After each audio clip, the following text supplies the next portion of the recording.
Shalom, povo de Deus, na graça e na paz do nosso Senhor Jesus Cristo. Esse é um desejo sincero para a sua vida, para o seu coração, para toda a sua casa. Que bom estarmos aqui novamente, mais um pastoreio, e a gente quer estar fazendo uma das coisas que a gente mais gosta. Talvez a que a gente mais goste, né? Que é conversar sobre a palavra de Deus, orar um pelos outros e cantar, né? Então, eu convido você a estar participando integralmente desse pastoreio, cantando junto com a gente, e a gente vai fazer isso agora. Abra seu coração, sabe? Não importa se ele está pesado, cheio de dúvidas, triste. Essa é uma oportunidade que Deus está lhe dando para que você abra sua boca e cante louvores ao Senhor, tá bom? Vamos cantar? Vamos louvar ao Senhor.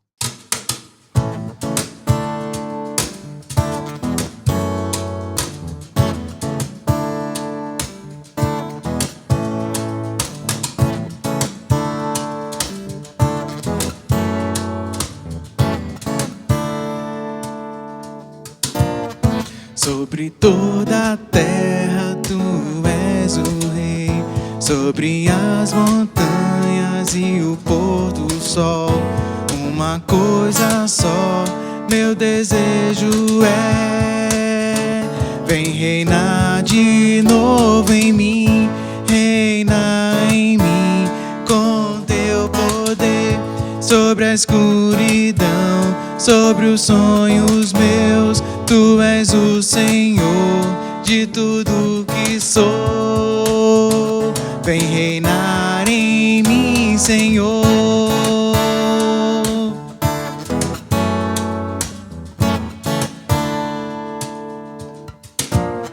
Sobre o meu pensar, tudo que eu falar, faz-me refletir a beleza que há em ti.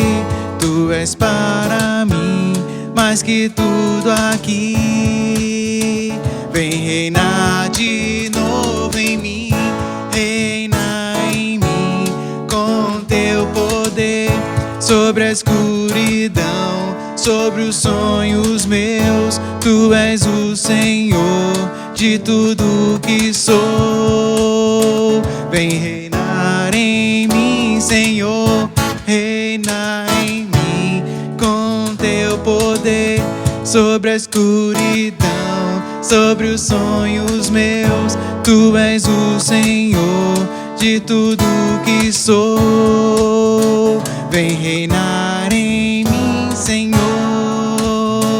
Vem reinar em mim, Senhor.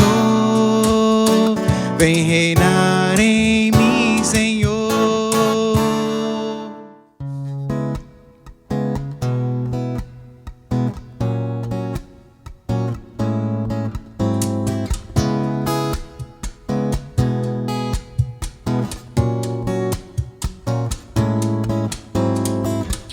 As coisas aqui do mundo não servem pra nossa carreira. Todas se perdem, se vão com o vento e nos fazem perder muito tempo. As coisas aqui do mundo não devem ser o nosso alvo, pois o que Deus preparou para os seus filhos jamais foi visto ou pensado por homens. Despojai-vos do velho homem que corrompe-se com seus enganos. Revesti-vos de toda a armadura de Deus. Enchei-vos do seu espírito. Buscai as coisas que são do alto, onde está o Senhor Jesus Cristo. Pois morrestes para o mundo e a vossa vida está oculta em Jesus para sempre.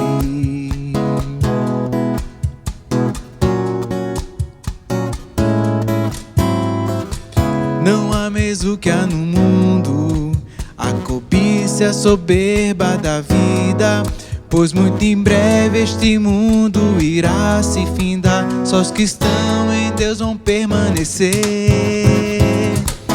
ameis acima de tudo ao único Deus do universo, pois nele não há mudança ou variação. Suas promessas todas irá cumprir. Despojai-vos do velho homem que corrompe-se com seus enganos.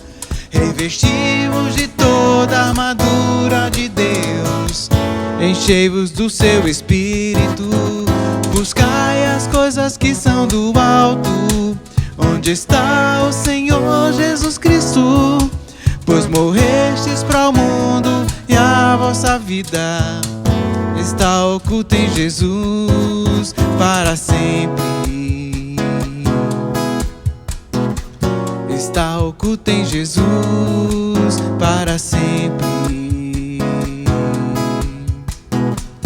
Está oculta em Jesus para sempre.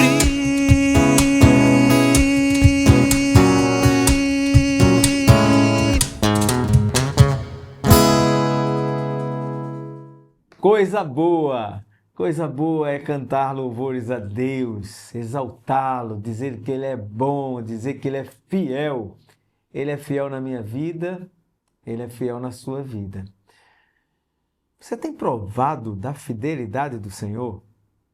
Eu tenho falado para todas as pessoas que são próximas a mim que um exercício bom que eu tenho feito aí, desde o mês passado, ali antes do carnaval, é trazer à memória a minha infância e toda a minha trajetória de vida e pontuando quanto Deus foi fiel, como Ele foi cuidadoso. Como diz um hino, em nenhum momento só Ele negou-me o seu amor, Ele deixou o seu olhar sobre mim. Então é uma pedagogia, é um exercício bom para a gente fazer. Olha para trás, veja que o Senhor foi fiel. Crendo nesse Deus fiel, nós vamos agora orar. Eu convido você a estar orando com a gente.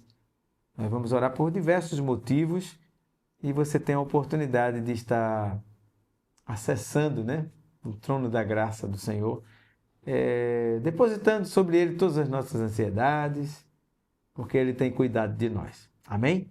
Vamos orar? Senhor, louvado seja o Teu nome. Engrandecido seja o Teu nome. Tu és um Deus maravilhoso. Tu és um Deus bondoso. Tu és o amor, o próprio amor és Tu, Senhor, e Tu és cheio de graça. Muito obrigado por isso. A gente tem a certeza de que Tu ouves as nossas orações. Meu Deus, que certeza maravilhosa. Eu tenho essa certeza e Tu sabes muito bem que eu tenho essa certeza. Senhor, queremos Te pedir pelo nosso país. O nosso país, Brasil, está vivendo momentos de tantas incertezas. Esse é um ano de eleição. O povo tem perdido a confiança em tantas coisas. Mas ajuda-nos, ó Pai, como nação, a não perdermos a confiança em Ti.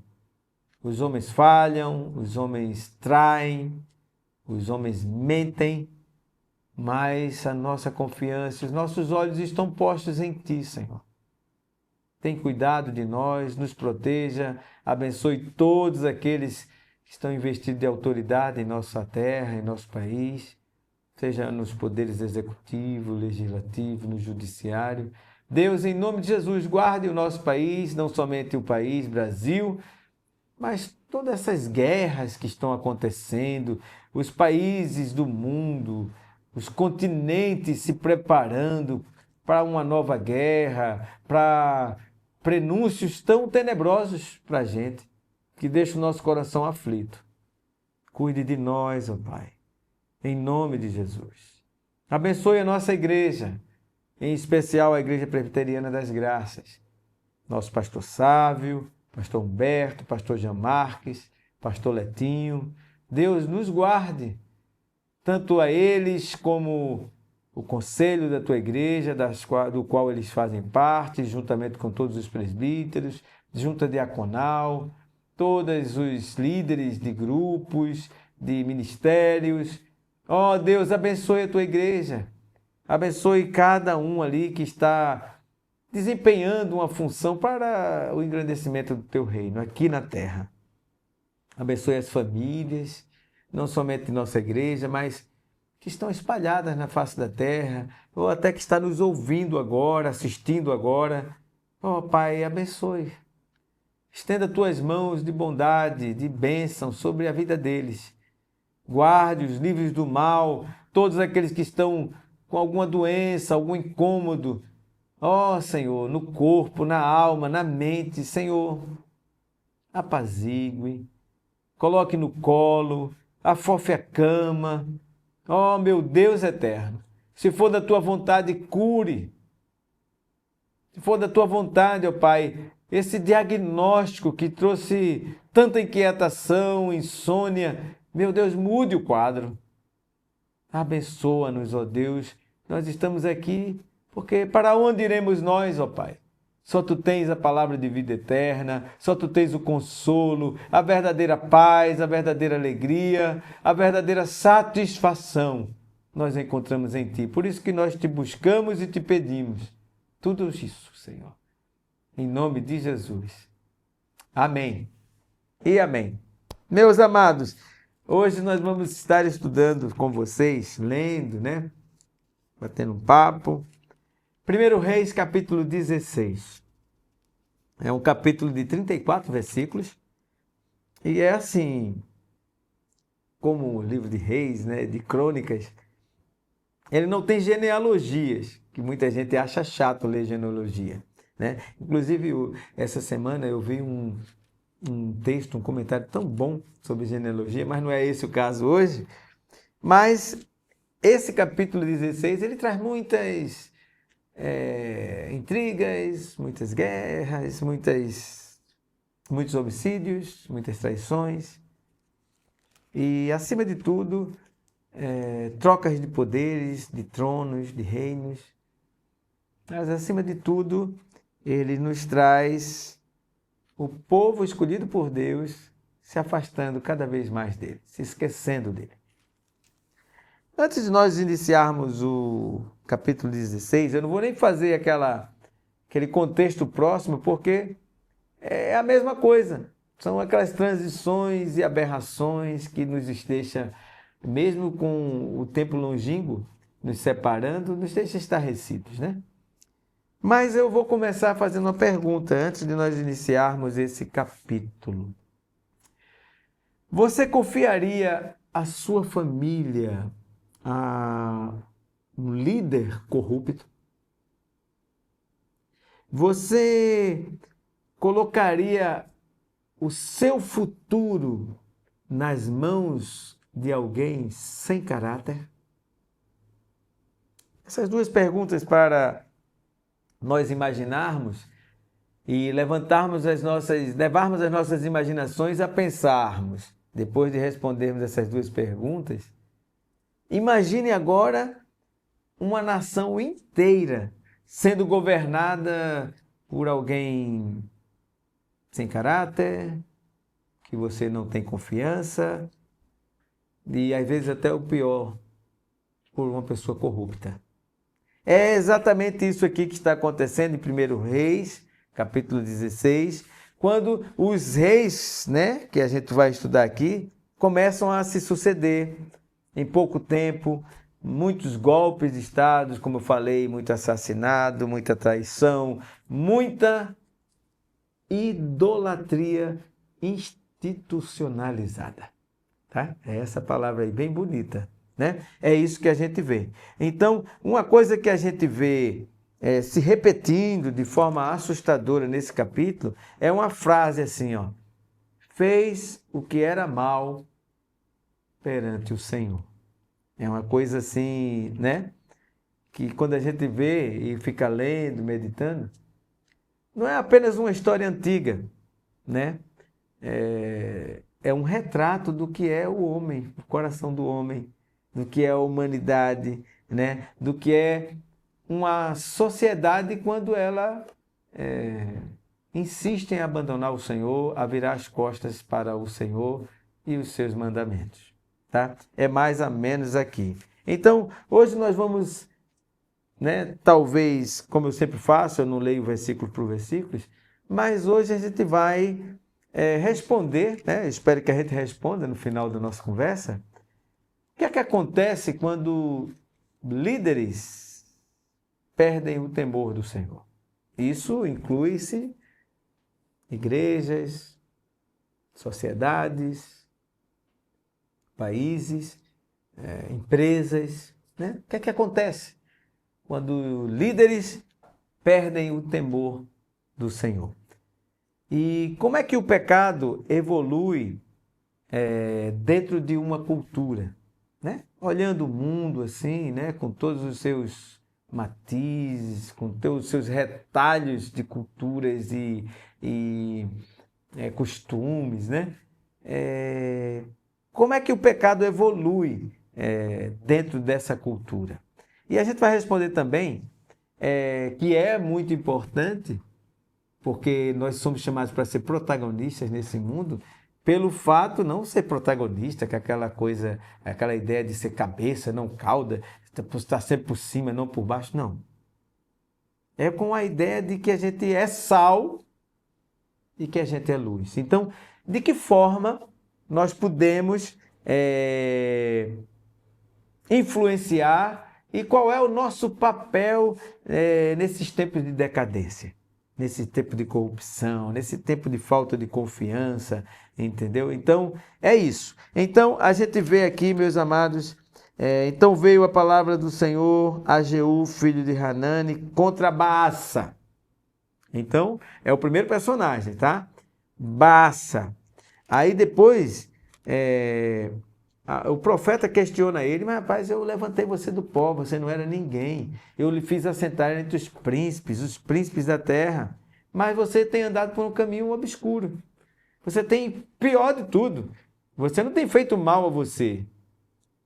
Você tem feito pecar o meu povo. Olha só a responsabilidade que existe, né, sobre uma liderança. Né? Não fica pensando só no patamar de uma liderança universal, de uma liderança nacional, né? Empresarial, e a liderança familiar, né? Que talvez envolva a quase todos nós. Né? Então, o que é que foi que o Senhor vaticinou através do profeta Jeú? Que ele iria ser exterminado. Aí morre Baasa na cidade, né, dele, e acontece o que o profeta falou: os cães comeram ele, né? E se ele morresse na terra, na cidade, os cães iriam morrer. Se ele morresse no campo aberto, as aves iriam comer. Urubus, né? Eu acho. Mas ele morreu. E aí assumiu o seu filho, um tal de Elá. Então, são esses personagens. Baasa, e agora assumiu o filho dele, Elá. Depois, vocês vão ver que esse Elá, né, ele assume, e veio a palavra do Senhor novamente através de Jeú, profeta, e fala contra Baasa e fala contra a descendência. Porque, então, ou seja, iria atingir lá, porque a profecia foi contra a descendência de Baasa, né? Então, vamos fazer aqui um resumo, coloquei aqui, né? Baasa mata para assumir o trono, se você for ver depois ali, né? Deus envia o profeta Jeú e anuncia o juízo. Elá, o juízo se cumpre. Elá, o seu filho, morre bêbado. Vai vendo aí a novela, né? O estandarte, né? Como a gente fala aqui no Nordeste, né? A marmota, né? Todos os outros adjetivos que você possa usar para descrever essa loucura aqui, essa desgraça que está acontecendo aqui em Israel, povo escolhido do Senhor. Então, a profecia se cumpre com Baasa, ele morre, assume o seu filho Elá, o camarada morre bêbado e assume aqui, no versículo 8, né, Zinri. Tá bom? Então, Baasa né, reinou. Agora, é interessante que quando você estiver lendo esse capítulo 16 e muitos capítulos aí do livro de Reis, que eles vão sempre fazer uma análise paralela. Quem é que estava reinando em Judá? E se ele está falando do rei de Israel, ele diz, o rei assumiu no ano tal do reinado do rei de Judá. Engraçado, porque o reino do norte se desviou do Senhor completamente, e o reino de Judá, que era o reino do sul, foi o reino que guardou um pouco. Lógico que surgiu pouquíssimos reis que se desviaram do Senhor, mas aqueles que guardou o temor do Senhor. Aí você vê em paralelo uma nação que obedece, outra que não, né? No caso aqui no versículo 8, no 26º ano de Asa, rei de Judá, Elá, filho de Baas, começou a reinar em Tisa sobre Israel e reinou 2 anos. Estão me acompanhando aqui? Beleza. Zinri, seu servo, né, que era o comandante dos exércitos, tá? Bebendo e embriagando-se na casa de Asa, seu mordomo. Então, Zinri, que era servo dele, comandante do exército, chegou lá e matou ele. Zinri assume o comando, o reinado ali em Tisa, lá em Israel. E vocês sabem quanto tempo ele reina? 7 dias. Que coisa, né? 7 dias. Um reinado que não dura uma semana. Aí, fazendo uma aplicação prática, olha para a sociedade que nós estamos vivendo, olha para certas famílias, né, que a gente acompanha, está um pouco próximo, ou até distante, mas a gente começa a ler as histórias. Aquelas pessoas que começam uma empresa, que fica trocando de diretores constantemente, porque, né, aí ou famílias que estão, o pai se separa, a mãe se separa, aí já se casa com outra pessoa que é separado também, que vem com os filhos do outro casamento, que fica com o filho do outro casamento, o pai é a mesma coisa. Então, a gente vê. Como é que você olha uma empresa que vem mudando de diretores constantemente? Só vem uma coisa na minha mente, que o problema não é uma questão de gestão, é uma questão de caráter. Por isso que logo no início, né, eu falei, olha, você entregaria a sua família a um governante que não tem caráter, uma pessoa que não tem o temor de Deus, né?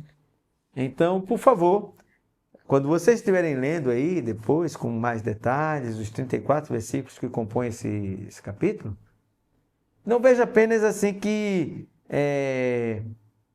foi falta de estratégia de Baasa, foi falta de estratégia de Zinri, não foi falta de estratégia de Elá, não foi. Foi falta de temor de Deus. É isso que faltou. Está vendo todas essas desgraças? Falta temor de Deus. Aí eu pergunto para você, o que é que sustenta a sua vida hoje? O que é que sustenta a sua família hoje, a sua empresa hoje? Competência ou caráter? E eu posso ir até mais longe, né? Competência ou temor do Senhor? Primeira pergunta. Mas aí nós vamos ver aqui que entra em cena, já que Zinri passa só uma semana, 7 dias reinando, né? Entra em cena um tal de Onri, né? Está no versículo 17.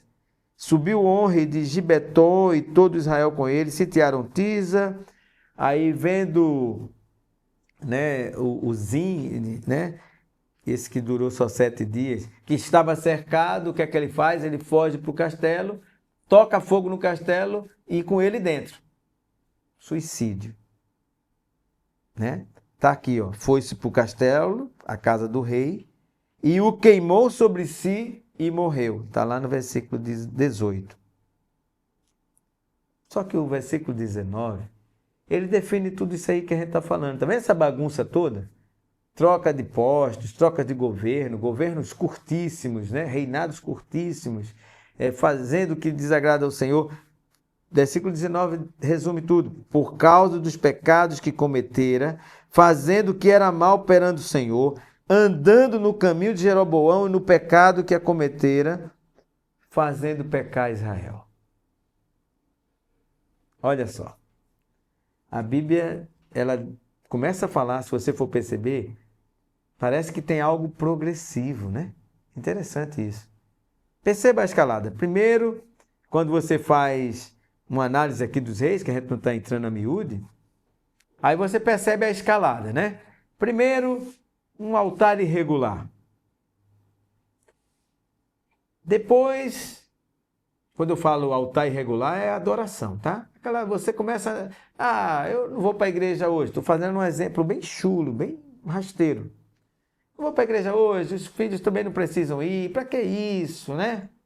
Sabe quando você começa a negligenciar isso? Sabe quando você começa a inverter prioridades?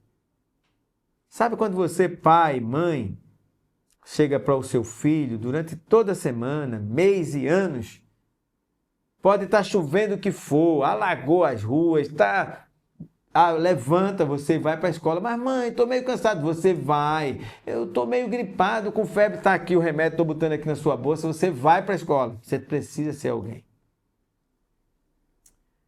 Domingo.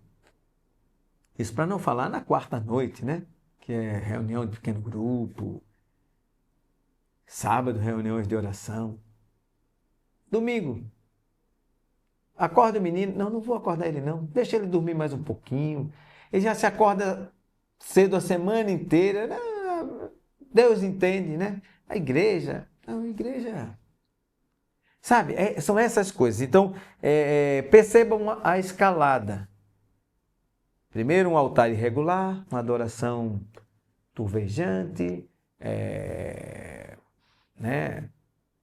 complacente com o pecado. Depois vem uma idolatria tolerada. Rapaz, você está muito apegado a essas coisas, cara. Isso está lhe dominando. Você passa mais tempo fazendo isso do que lendo a Bíblia, do que orando. Não tem nada mais. Isso aqui é diversão. Ou isso aqui é trabalho. Idolatria tolerada. E depois, já que é uma escalada, vem a idolatria oficializada. Né? Aí já começa a oficializar.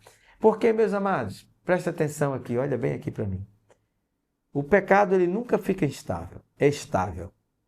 O pecado, ele sempre evolui. Tem um amigo meu que diz assim, olha, você sabe o que é um probleminha? Ou um pecadinho? Um probleminha é um problema que está fazendo de tudo para crescer na vida. Ele nunca fica restrito a uma parte, a uma área da vida, ele nunca fica estável. Ele sempre evolui. Não é isso? Então, pense alguém que começa assistindo algo inofensivo. Aí depois precisa de algo mais forte, mais radical, mais atraente. E daqui a pouco você está tolerando cenas mais explícitas. E aí o coração, que lá em Provérbios, capítulo 4, verso 33, fala sobre tudo que se deve guardar, guarde seu coração, porque é dele que procede as fontes da vida.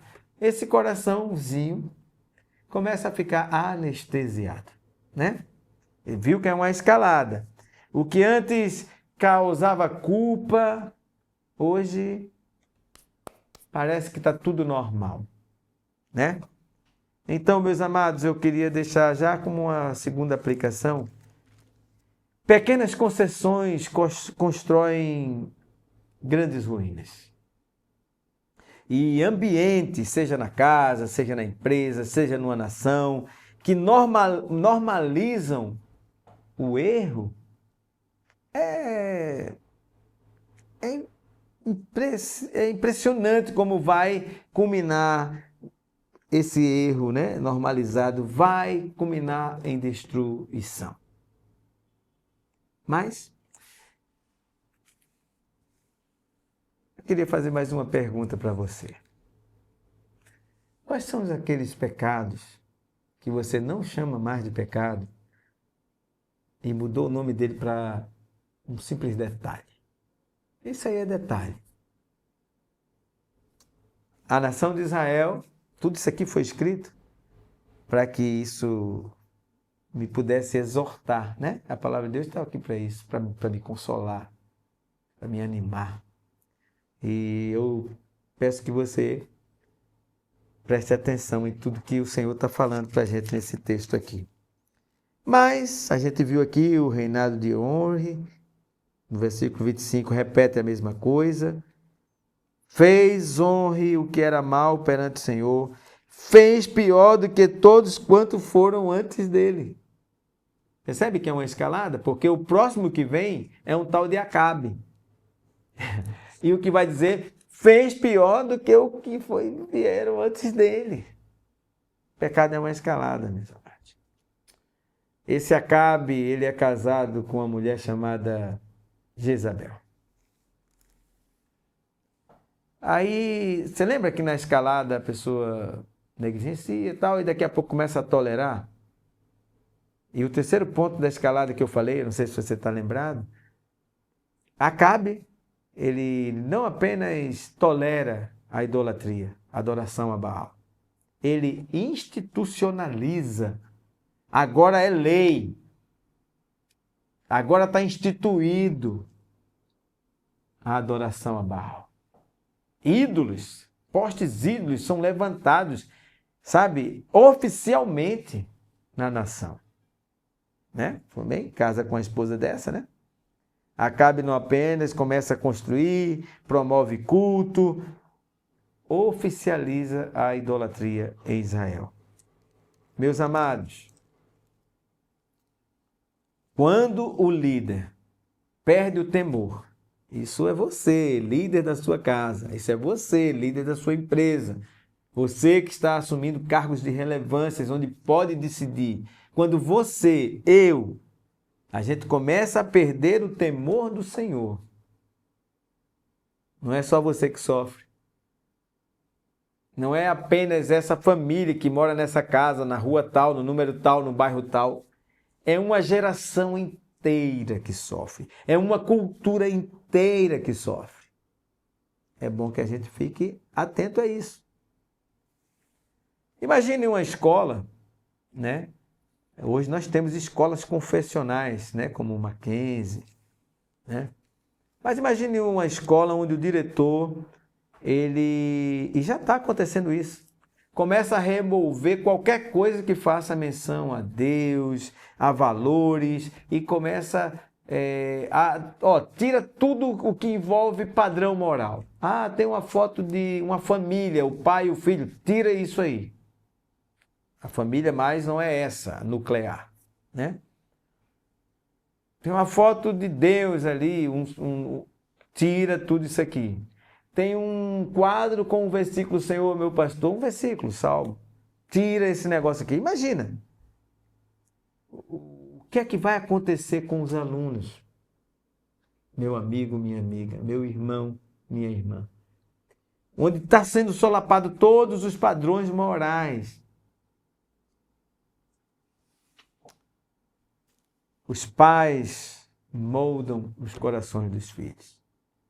Empresários moldam uma cultura corporativa. Líderes públicos moldam uma sociedade. Quando a sociedade começa a perceber que a corrupção é tida até como uma esperteza, glamour,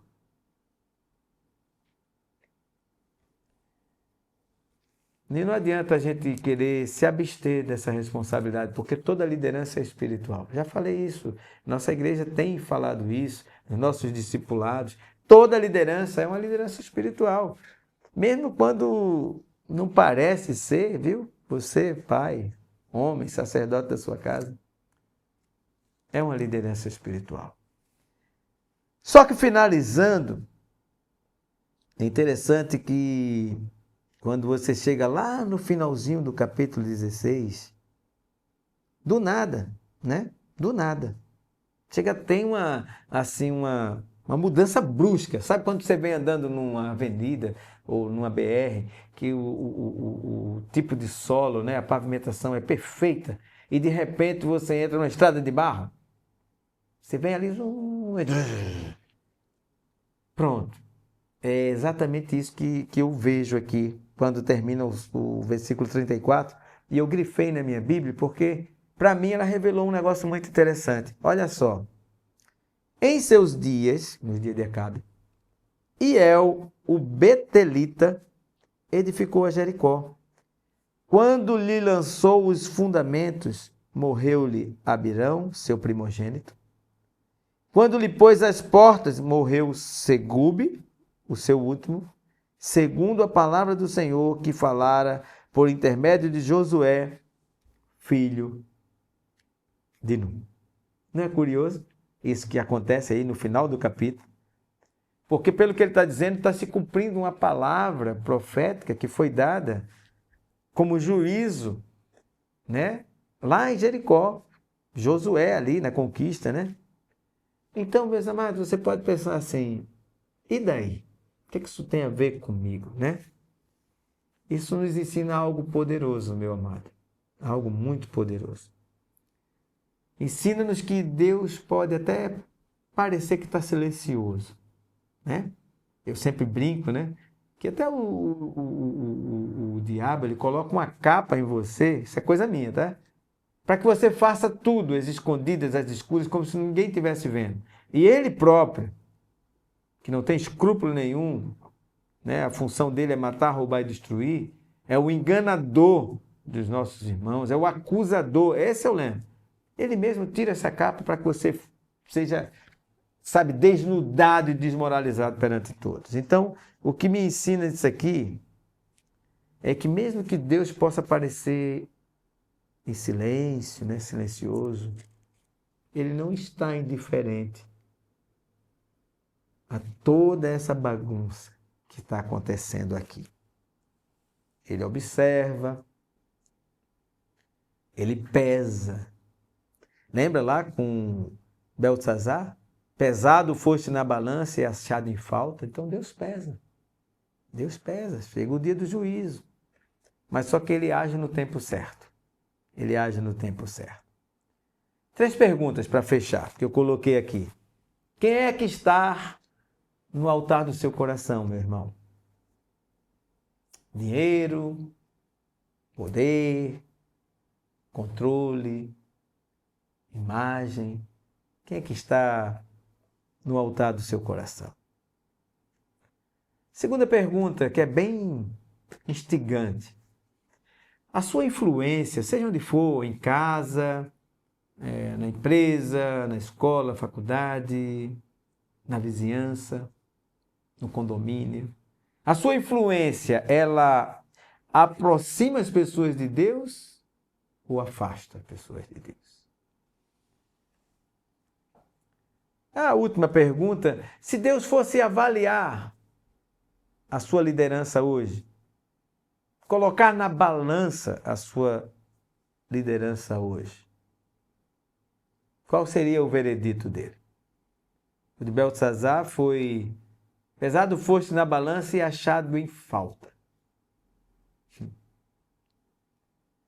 Olha, 1 Reis 16 termina em decadência. Mas eu já vou dando um spoiler, que no capítulo 17 já surge um tal de Elias, o tesbita, né? Quando a escuridão aumenta, quando parece que ninguém consegue segurar essa propagação de injustiça, de corrupção, de abandono de Deus, de falta de caráter, Deus mostra que ele ainda não perdeu o controle. Ele está no controle dessa nação. Mas você governa a sua casa, suas escolhas, seu caráter, a sua influência. A pergunta não é quem está governando Israel, a pergunta é quem está governando o seu coração, a sua vida. E eu quero terminar com essa pergunta. Que Deus possa lhe abençoar. Quem é que está governando você? Talvez você queira compartilhar ou nos enviar uma mensagem aí mesmo, no YouTube, né? E pode até compartilhar, comentando ali, né? Olha, eu escolho ser fiel ao Senhor. Eu e a minha casa serviremos ao Senhor. Eu escolho me arrepender dos meus maus caminhos. Eu escolho me humilhar. Ele vai ouvir dos céus as preces e vai sarar a sua terra, a sua casa. Diante de tanta feiura, sempre existe graça. Amém? Vamos orar? Senhor, meu Deus, muito obrigado pela tua palavra, pelo teu cuidado conosco e por essa capacidade que não consegue, as nossas mentes não conseguem conceber, essa capacidade de perdoar e esquecer, jogar no mar de esquecimento. Meu Deus, é muita graça, é muita bênção, misericórdia e bondade tua.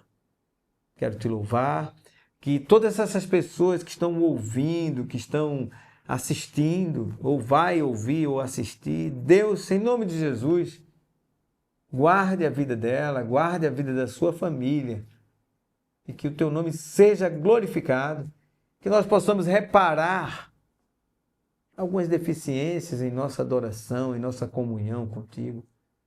Que a gente não deixe, Senhor, o pecado fazer uma gradação, uma escalada gradativa, que possa atingir a minha vida, não somente a minha vida, mas a minha família e às vezes até toda uma geração.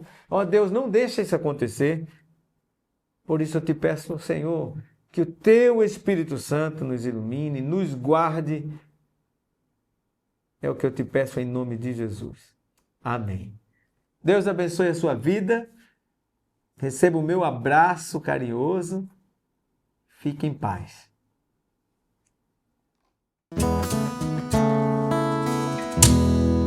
Como descrever, como explicar o amor que vai de leste a oeste e nunca mais vai terminar. Tu me conheces bem, sabes quem eu sou. Não há como me esconder de ti, sempre sabes onde estou. É de coração tudo que eu disser, num hino de louvor a Jesus de Nazaré. Se as palavras não mostrarem como é grande a minha gratidão, mesmo assim, Senhor, recebe o meu louvor, é de coração. Se eu fizer chover palavras de louvor, ainda assim será tão pouco frente a esse amor. Por isso escute o pulsar do meu coração. És o caminho, a vida e a verdade, te dou minha gratidão. É de coração tudo que eu disser, num hino de louvor a Jesus de Nazaré. Se as palavras não mostrarem como é grande a minha gratidão, mesmo assim, Senhor, recebe o meu louvor, é de coração, é de coração, é de coração. Tudo que eu disser, num hino de louvor a Jesus de Nazaré. se as palavras não mostrarem como é grande a minha gratidão. Mesmo assim, Senhor, recebe o meu louvor, é de coração. Mesmo assim, Senhor, recebe o meu louvor, é de coração.